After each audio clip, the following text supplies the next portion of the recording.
Bueno, vamos a hacer un breve repaso de algunos aspectos de la anatomía y fisiología cardíaca. Recordemos, ¿no es cierto? Vemos un ser humano de esta edad, nombre Pepe, Juan, y él vive un promedio de vida normal para esta época, no tiene algún problema o enfermedad, vamos que viva más de 70 años, un órgano, el corazón, va a funcionar permanentemente 24 horas durante toda su vida y no se enferma ese órgano, lo hará en una forma regular e incansable para despertarnos una pregunta tipo de ¿quién quiere ser millonario? ¿Cuántos latidos hará el corazón durante la vida? Ustedes que están haciendo cardiología y a lo mejor ya lo han pensado. ¿Tiene idea? Una vida, 1 millón, 2 millones, 100.000. ¿No lo pensaron? Cerca de 2.500 millones de veces promedio de vida normal, el corazón va a latir regularmente, incansable, haciendo un ciclo en el cual ese ciclo no es que una contracción nomás, sino que hay contracciones, relajaciones, apertura y cierre de válvulas, multipliquen dentro de cada ciclo cardíaco los fenómenos y van a encontrarse que miles de millones de fenómenos ocurren para que funcione ese órgano, un órgano que tiene el tamaño de un puño, pequeño, y que está situado en el tórax, donde, como está mostrando ahí, ¿no? Tórax, en la parte, no en la parte izquierda clásica, sino en el medio hacia la izquierda. Esto es lo normal. ¿Hay alguna posibilidad que esa posición, en vez de ser esa, esté profundamente alterada y que sin embargo el corazón tenga un funcionamiento normal, no haya ninguna patología? ¿Hay alguna? ¿Conocen ustedes que el paciente nazca con una anatomía totalmente contraria, por decir así, sin embargo haga una vida normal? ¿Cómo? La destrocardia. ¿Quién lo dijo? ¿Vos? Y si la siguiente pregunta, que ahí entraría por 30.000 pesos, digamos, si fuera el concurso. Si yo te preguntara en la vida diaria y ante esa posibilidad que les va a ocurrir alguna vez y cuando les ocurra, si no la pensaron, y aunque cuando ocurre, uno suele pasar por alto porque uno va directamente a hacer toda la semiología como que está el corazón a la izquierda. Si uno le dijeran, ¿será una destrocardia? ¿Cómo, sin exámenes complementarios con la clínica, cómo uno diría, esto es una destrocardia? ¿Alguien sabe? Todo con la relatividad que tiene la medicina y la clínica, como ustedes ya todos conocen. Por supuesto que con exámenes complementarios, también hechos, si uno le saca una radiografía y no se la dan vuelta, está claro el diagnóstico. Pero con la clínica, ¿cuál es el diagnóstico? El signo más fiel. Esto para ir aportando datos a un tema que en sí mismo es un poco aburrido. Anatomía y fisiología, ustedes ya lo han visto 18 millones de veces. Es algunos, como se dice, tips, vamos conversando entre todos. ¿Cuál es el dato más fiel para diagnosticar destrocardia? El dato más fiel para diagnosticar destrocardia es la percusión hepática. Tórax. Si hay una destrocardia sin patología, el hígado está a la izquierda. Por lo tanto, del lado derecho no va a tener matidez hepática y viceversa. Con eso, uno tiene que sospechar fortísimamente destrocardia, que confirmará con el resto de las cosas, la palpación del choque de la punta, el electrocardiograma, etc. Bien, pero tomemos este paciente que tiene una normoposición y veamos entonces qué datos nos va a brindar la anatomía y luego la fisiología. Ahí está el corazón, todo en el tórax. Primer elemento a recordar, si bien clásicamente es claro que las cavidades cardíacas izquierdas están a la izquierda y las cavidades cardíacas derechas están a la derecha, no los están en forma tan evidente que lo derecho es derecho y lo izquierdo es izquierdo. El ventrículo izquierdo es izquierdo, pero izquierdo y posterior. Y el ventrículo derecho es claramente anterior.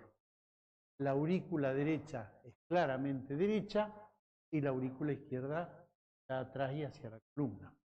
Primer dato interesante para recordar en cuanto a anatomía.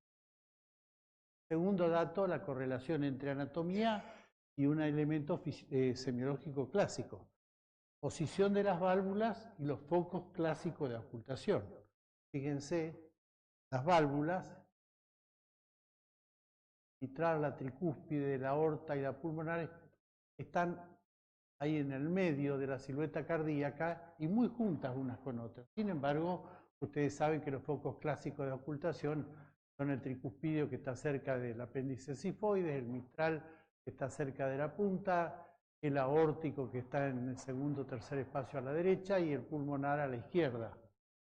Esto es profundamente diferente a la situación real de las válvulas. Sin embargo, milagrosamente suele corresponder con la realidad. O sea, los fenómenos que parecen escucharse en el foco mitral clásico suelen ser fenómenos mitrales, pero no es anatómicamente así, a veces tampoco semiológicamente lo es así.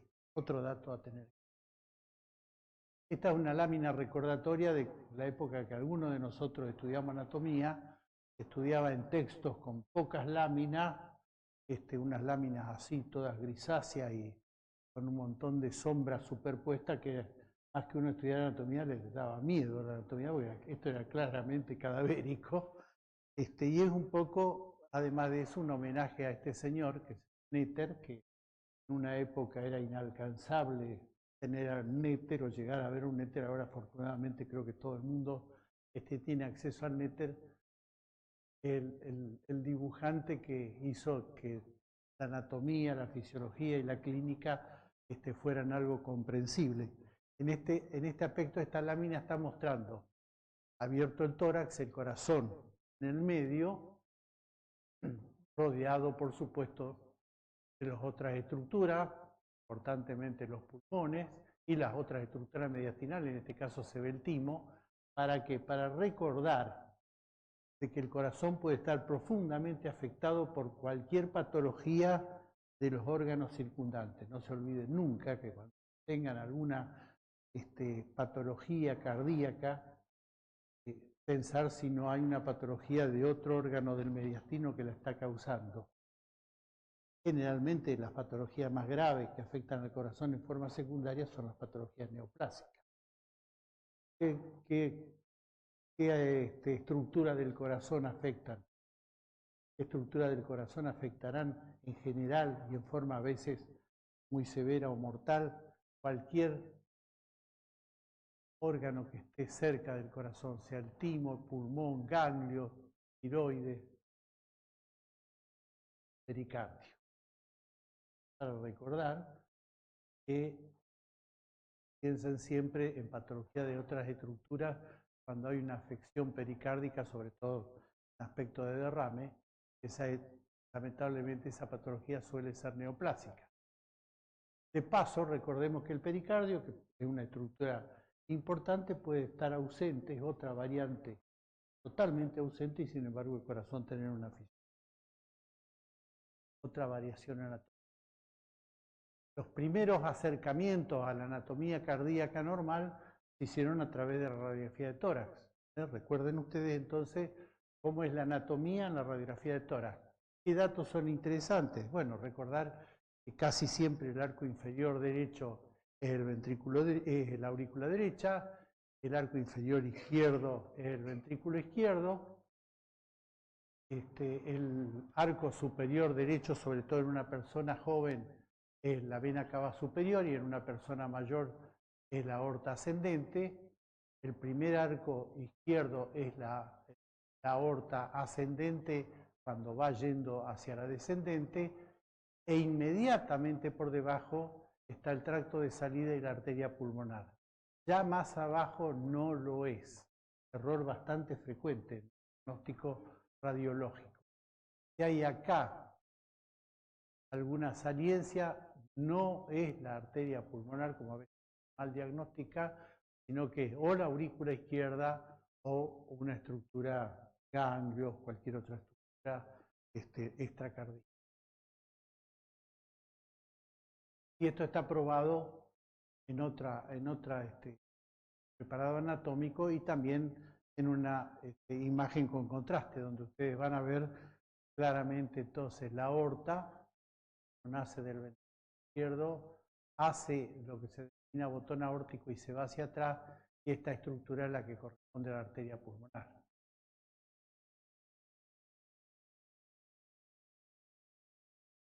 Acá en esta estructura vemos claramente cómo el ventrículo derecho está en el medio, es un cono truncado a la base, forma el vértice truncado, y de ahí nace hacia arriba la arteria pulmonar, que va a dar lugar a las ramas pulmonares.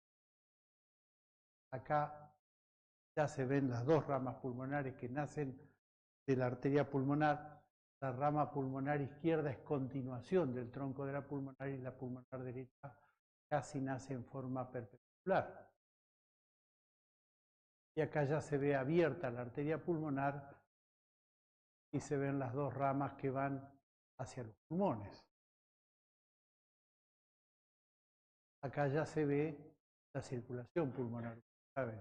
La arteria pulmonar, que lleva sangre no oxigenada de los pulmones, se va dividiendo, muchas veces en forma dicotómica, y ahí va teniendo relación anatómica absoluta con los otros elementos, las venas, linfáticos, etc.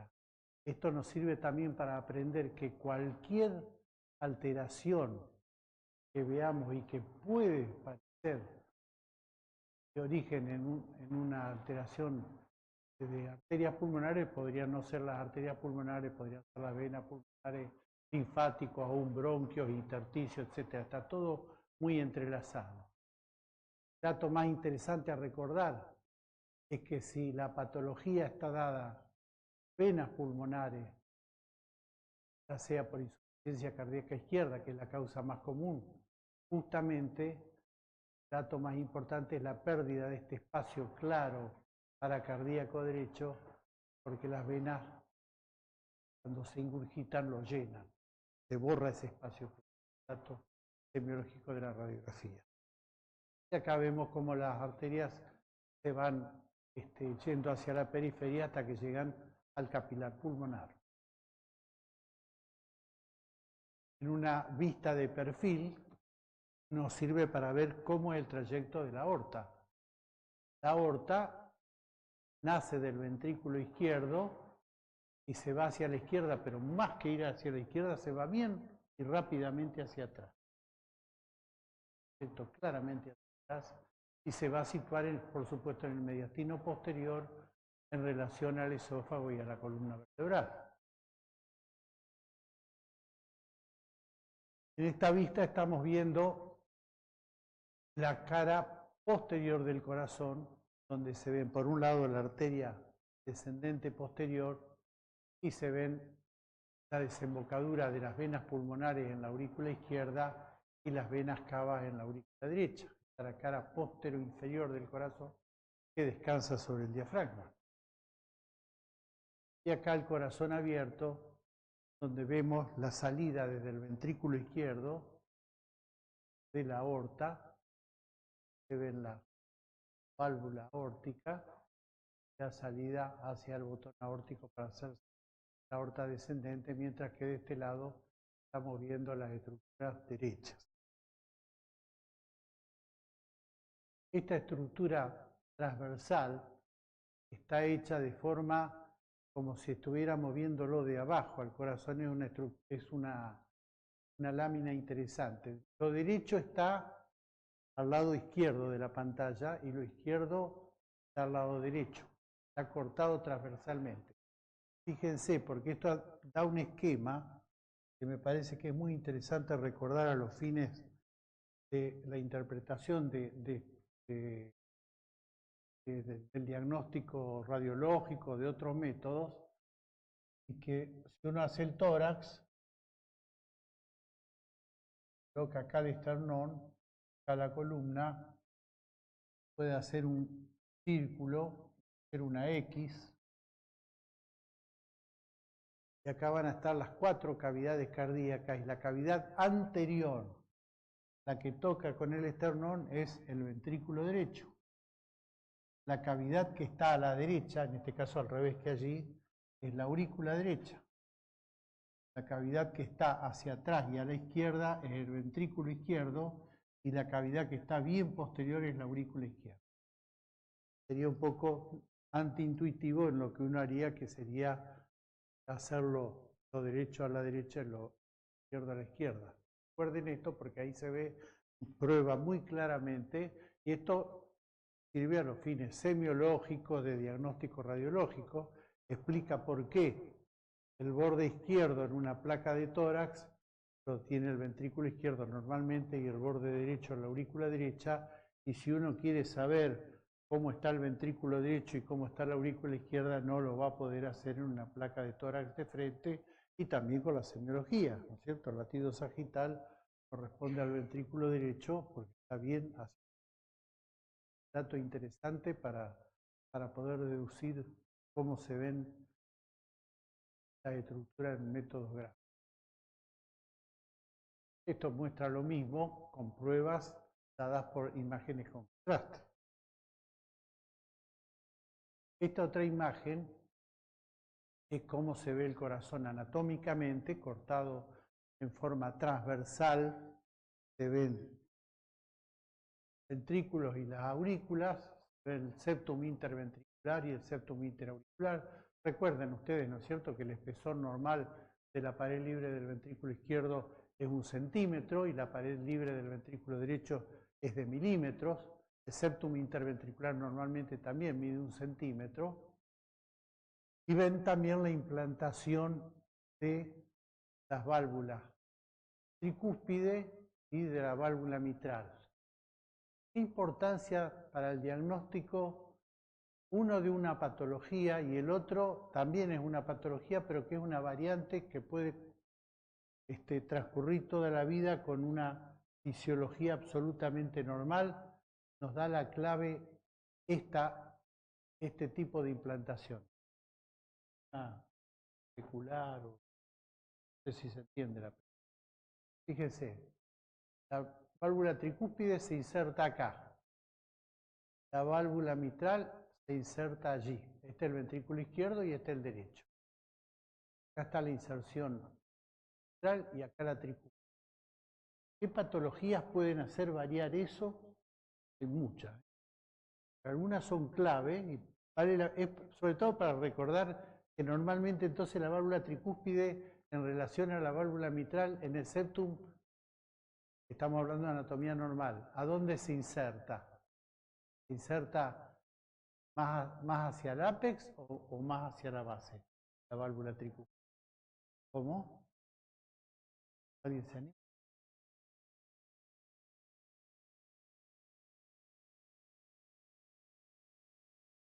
Hay una patología donde se inserta más hacia el ápex, claramente, y cuanto más hacia el ápex se inserta, más grande es la aurícula derecha y más chico es el ventrículo derecho. Tiene un nombre, es la anomalía de Epstein, que depende cuán lejos está, es una exageración de lo normal. ¿Cierto? Bien, esa es la anomalía, está perfecto. Otra consecuencia de esta inversión es que si acá hubiera una comunicación, porque esta zona es la del septum interventricular, septum que está entre los dos ventrículos, pero separando la inserción de ambas. Si ahí hubiera una comunicación interizquierda-derecha, ¿recuerdan esa malformación? ¿Cómo se llama? Es otra malformación congénita. Variante que uno, es para recordarlo, para que ustedes recuerden sin olvidarse más que la válvula tricúspide se inserta más apical, ¿no es cierto? Si hubiera una comunicación ahí, ¿qué comunicaría? Fíjense, este es el ventrículo izquierdo, esta es la aurícula derecha. Si ahí hubiera un agujero, ¿qué comunicaría? comunicaría al ventrículo izquierdo y la aurícula derecha. Una comunicación interventricular auricular se llama malformación o enfermedad de Yerbode, y existe como todas las malformaciones congénitas, no es común, pero ocurre justamente por esta diferencia de inserción. Y la pregunta, quizá la más difícil de todas, pero de gran importancia práctica, en los casos excepcionales que uno le pueda tocar, es qué patología congénita puede cursar con una vida absolutamente normal y en la cual se ha invertido esta inserción. El diagnóstico se hace por una inversión de esta inserción. La válvula tricúspide, la válvula, mejor dicho, de este lado se inserta más hacia la base y la otra válvula se inserta más hacia la punta, y el diagnóstico se hace en principio por eso, y el paciente puede tener una vida absolutamente normal, aunque a veces coexiste con otras patologías. Obviamente también así se hace el diagnóstico, porque las otras formas de diagnóstico son bastante más difíciles, siempre por eco, esto es por eco. Si se invierte esto, la válvula de este lado está más hacia la punta y la válvula de este lado está más hacia la base, ya no estamos en presencia de que esta es la válvula mitral y esta la tricúspide, sino al revés. Tendríamos la tricúspide de este lado y la mitral de este lado. Y recuerden esta otra cosa que es práctica. Los ventrículos siguen a la inserción valvular. Si la válvula tricúspide está hacia este lado, la válvula mitral está hacia este, esto ya no es ventrículo izquierdo sino derecho. Y esto es ventrículo izquierdo. Y sin embargo puede coexistir con una vida normal. ¿De qué patología estamos haciendo diagnóstico? Con este método. Y es clave, y le digo, y en los libros está tan confuso que cuando a ustedes alguna vez les toque un caso, se acuerdan de eso, se anotan un gol. Es la transposición corregida de los grandes vasos. La transposición corregida de los grandes vasos, esto no es para cardiólogos pediatras, todo esto llega en adultos, miocardia, etcétera, etcétera. Se hace por este motivo. Por último, las malformaciones del tipo de comunicación interventricular, que son del defecto de tipo ostium primum y de canal AB, ya estamos hablando de cosas más complejas y más del cardiólogo pediatra, todas transcurren con inserción de la válvula tricúspide y la válvula mitral al mismo nivel. Entonces, todas estas variaciones para que ustedes recuerden lo que pasa normal. Y quedó algo demasiado claro. Acá estamos abriendo el corazón desde el lado derecho. Estamos viendo entonces el septum interauricular, el ventrículo derecho. Esto hace clásicamente diagnóstico de que esta pared ventricular derecho, porque tiene las clásicas trabéculas. Y acá estamos viéndolo desde el punto de vista de la salida del ventrículo derecho. La tricúspide a la entrada y la salida está hacia la pulmonar, mostrando otra cosa. La arteria pulmonar sale siempre delante de la aorta, después la aorta la pasa, ¿no es cierto? Recuerden. ¿A qué se denomina, por las dudas pregunten en algún examen, normoposición de los vasos o por viceversa, transposición de los vasos? Corregida o no. Normoposición de los vasos se denomina a que la arteria pulmonar nace por delante de la aorta. Con eso se hace diagnóstico. Si es al revés, si hay transposición de los vasos, hay dos tipos. La transposición clásica, que es gravísima, y la transposición corregida, que es la que hablamos hoy, y que en realidad el diagnóstico, más que por esto, se hace por aquello que hablamos de la técnica.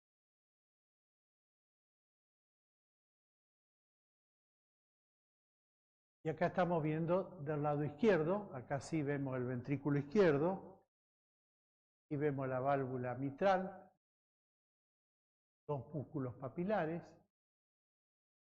hacia la aurícula izquierda. Vemos la llegada de las venas pulmonares. Ya lo vemos abierto. Vemos el sede del ventrículo izquierdo.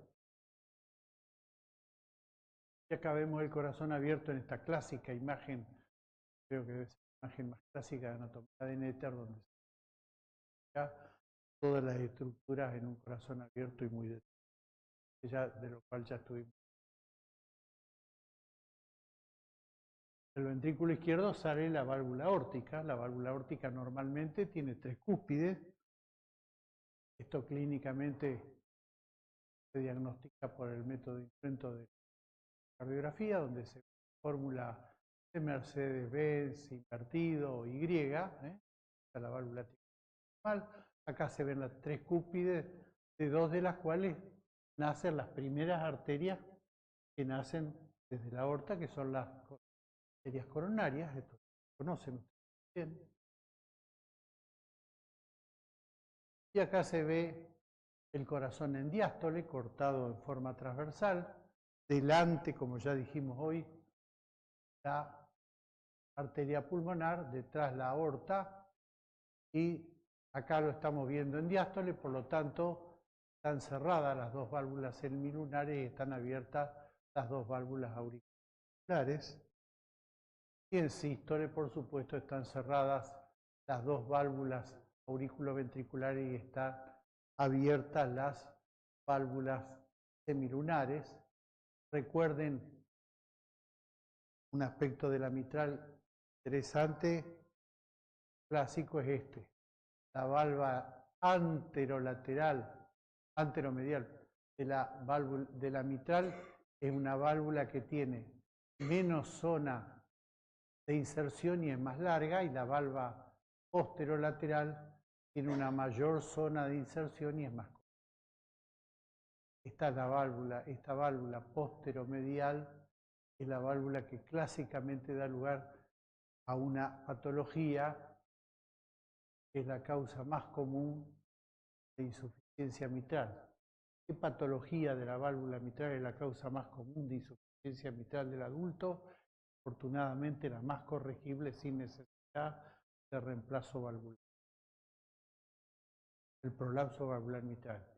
¿Cuál es el sector que uno quisiera, si tuviera la suerte de tener un prolapso, hubiera implicado, porque es más fácilmente corregible?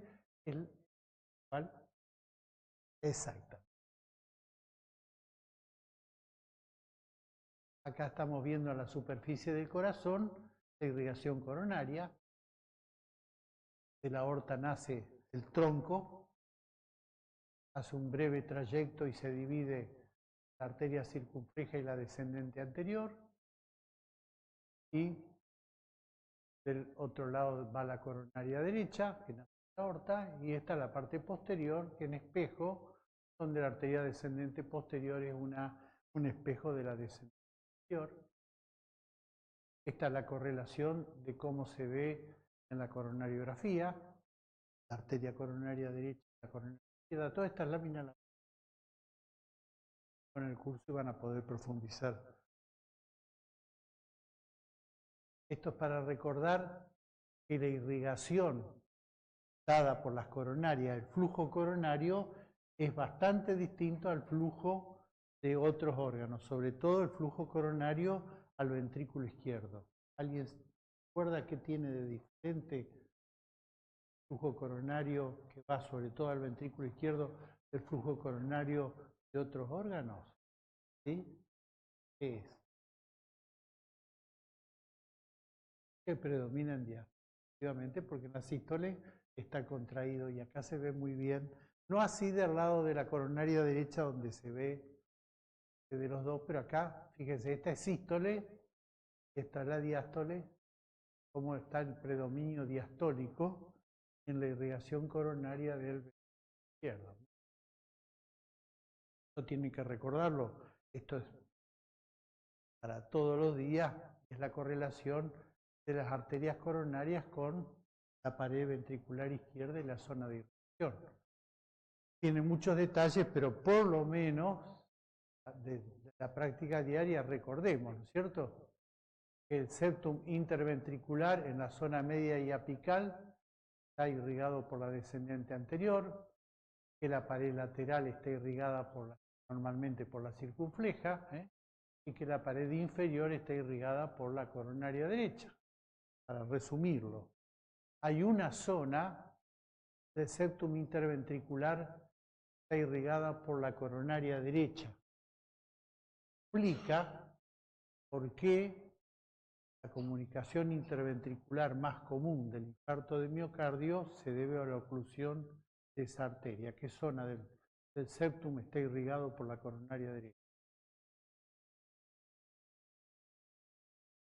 La zona posterobasal. Esto va a explicar por qué cuando hay un infarto inferior puede haber una comunicación interventricular que incluso puede no tener nada que ver con el tamaño del infarto del ventrículo izquierdo, pero que lamentablemente la mayoría de las veces es mortal por el simple hecho de que la acción tremenda del septum a este nivel. No es mortal, pero generalmente. Por supuesto que si la comunicación interventricular está en la zona apical, ya no es por la arteria coronaria derecha. ¿A qué va esto? Que si ustedes tienen un paciente que tiene un infarto inferior y desarrolla un soplo, prácticamente hay dos causas. Una es esta y la otra que sea por... ¿Cómo? Por una insuficiencia. Muy bien, excelente. Por disfunción o ruptura del músculo posterolateral también. Son las catástrofes de un infarto inferior que hasta ese momento a cursar sin mayor problema. Esto es nada más que recordatorio de una maravillosa variante, no variante anatómica, estructura anatómica que sirvió para cambiar algunos aspectos de la cirugía coronaria, que es la mamaria interna que se inserta después de una obstrucción coronaria. La mamaria interna nace, como todos ustedes saben, la subclavia, y eso lo hacen los que saben, desinsertan la mamaria interna de su inserción en el tórax y al insertarla en la arteria coronaria puente están logrando una permeabilidad más duradera y eficiente que la que daban los puentes. La otra estructura del corazón anatómica son estructuras del sistema de activación y conducción. En realidad, cualquier descripción fisiológica de la función cardíaca está dependiendo de describir dónde nace el estímulo. El estímulo nace en el nódulo sinusal. El nódulo sinusal está relacionado, está en la aurícula derecha, está cerca de la desembocadura de la cava superior. El estímulo se dirige al nódulo auriculoventricular. El nódulo auriculoventricular nace el haz de His. El haz de His se divide en dos ramas. Una de ellas se divide en una hemirrama anterior y otra posterior, y la otra es la rama derecha. Cuando el estímulo alcanzó a despolarizar las aurículas, se manifiesta el primer elemento diagnóstico de que está activada la aurícula, que es la onda P, como ustedes saben.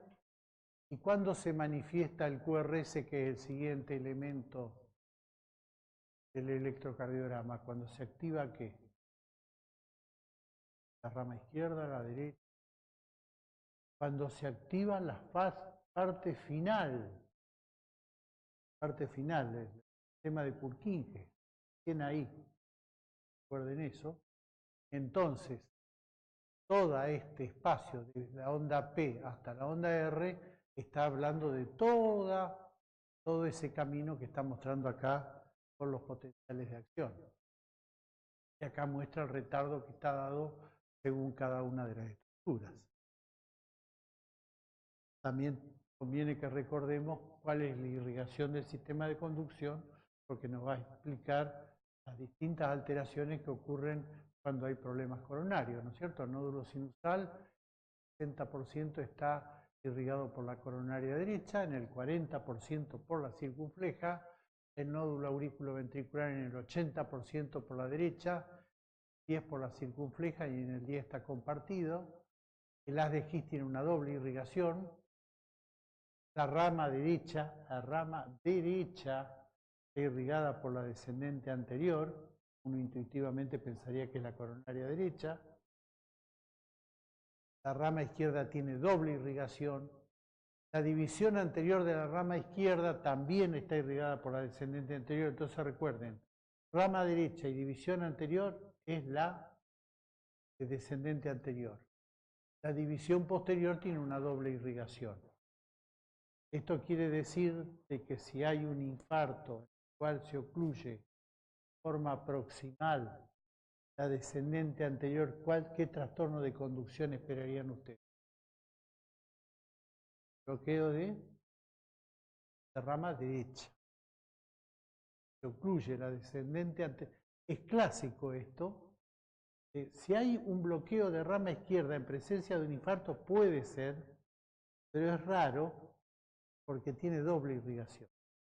Podría ser que sea preexistente, por difusión ventricular, otra cosa.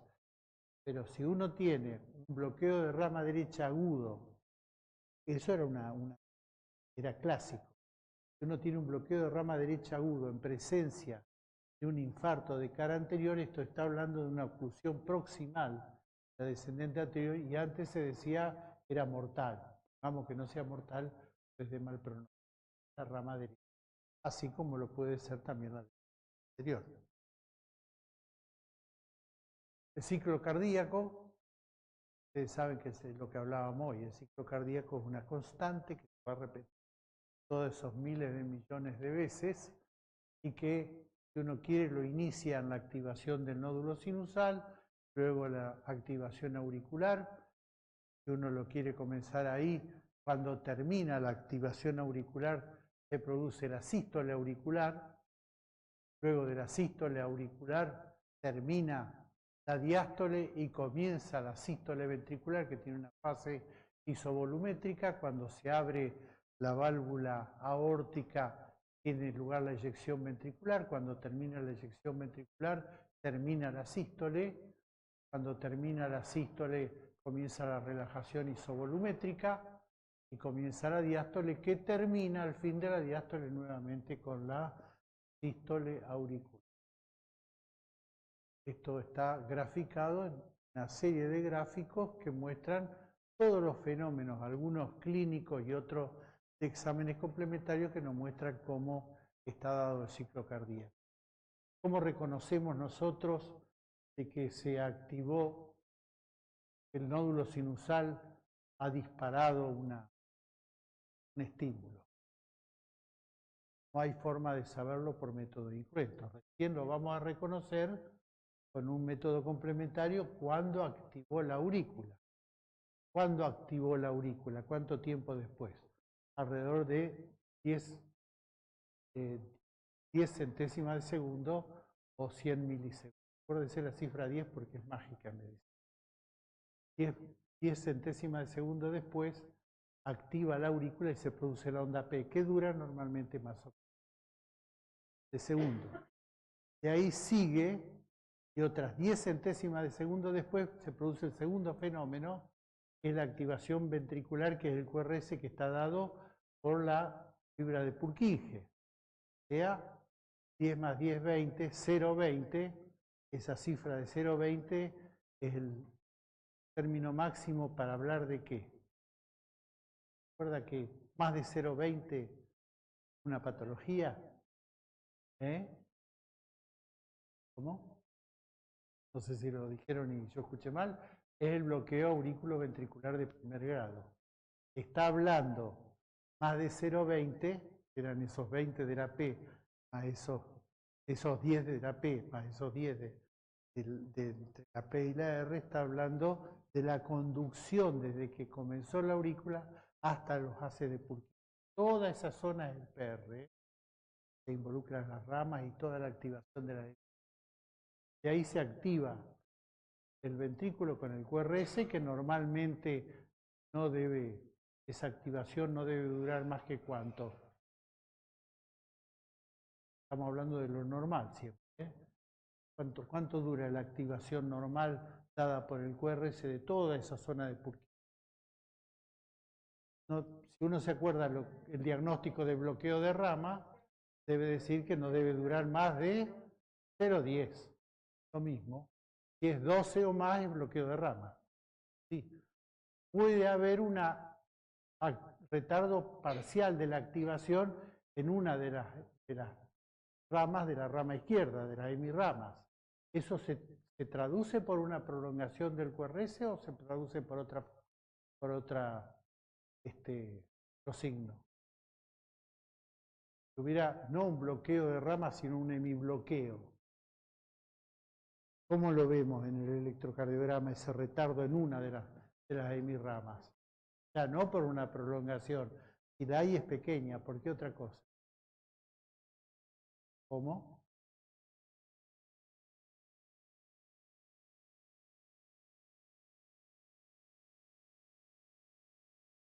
Resumen terminante y correcto por la desviación del eje eléctrico en determinados tiempos. O sea, no por la prolongación, ¿no es cierto? Y luego viene la diástole. La diástole eléctrica está dada por la onda T y la diástole mecánica que comienza cuando termina la onda T. Primero la relajación isovolumétrica, y después el resto de la diástole. La relajación isovolumétrica, donde los ventrículos se están relajando, pero no se abrieron las válvulas auriculoventriculares. Normalmente, ¿cuánto dura? 10 también, cifra mágica. Normalmente hasta 10. Un retardo en la relajación isovolumétrica, 10 o 100 milisegundos. Más de 120 es un retardo en la relajación isovolumétrica. ¿Causa más común de retardo de la relajación isovolumétrica? En general, dos causas. La más común es la hipertrofia ventricular izquierda. Tarda la causa más común de acortamiento de la relajación isovolumétrica, un aumento de presión de la aurícula izquierda que hace que rápidamente se abran las válvulas. Se llena la sangre durante la diástole hasta que viene el último fenómeno, que es la patada auricular. La patada auricular normalmente, ¿cuánto dura? 10. Y así se hace el ciclo. En una persona que tiene 75 latidos por minuto dura 0,8 segundos. Estamos hablando ahora de fisiología normal. De esos 0,8 segundos, 0,3, entendible, es la sístole. 0,3 es la sístole, 0,5 es la diástole. Si hay taquicardia, eso se acorta, obviamente. Tiene que ser cada ciclo. A ver en eso. Se acorta a expensas de la diástole. Suele más o menos permanecer. Bueno, los distintos órganos, cada uno de ellos recibe irrigación distinta. La presión, ahí en el medio ustedes van viendo cómo va cayendo la presión a medida que se va alejando del corazón. Y acá ven las presiones intraventriculares. Entonces, también lo tienen que recordar, es parte de la cirugía, ¿no es cierto? La presión intraventricular izquierda normal, ¿cuánto es? Sistólica. La misma que la presión, si no hay obstrucción, la misma que la presión arterial tomada en el brazo, pongamos 120. La presión sistólica aórtica normal, no hay obstrucción, también es 120. Y del lado derecho, el lado derecho es cuarta parte normalmente, hasta 30, ¿cierto? Eso en la sístole. Y las presiones diastólicas, la presión de fin de diástole del ventrículo izquierdo, la presión capilar pulmonar, la presión de la aurícula derecha, la presión media de la arteria pulmonar, ¿cuánto es? 10. vuelta 10. Condiciones patológicas, la igualación de todas es sinónimo de una patología poco común como es la pericarditis constrictiva, pero en condiciones fisiológicas andan alrededor de 10 milímetros de mercurio o 10, 12 centímetros.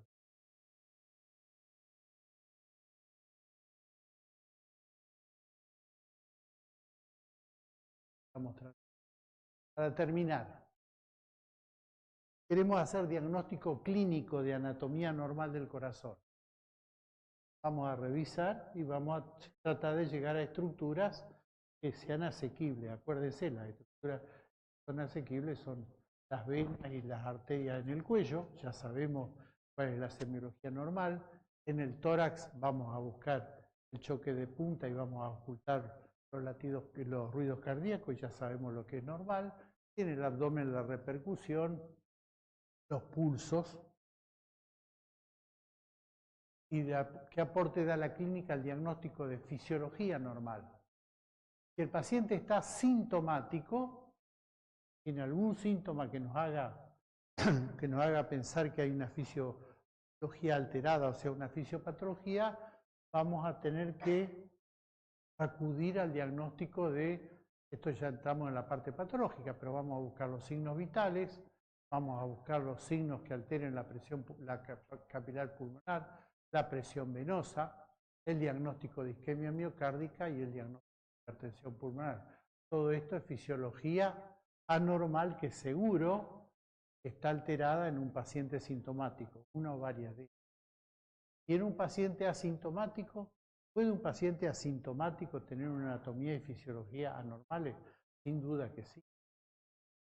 Y ahí vamos a tener que apelar a un dato en el cual yo siempre insisto, que a veces nos olvidamos, que son los antecedentes cardiovasculares.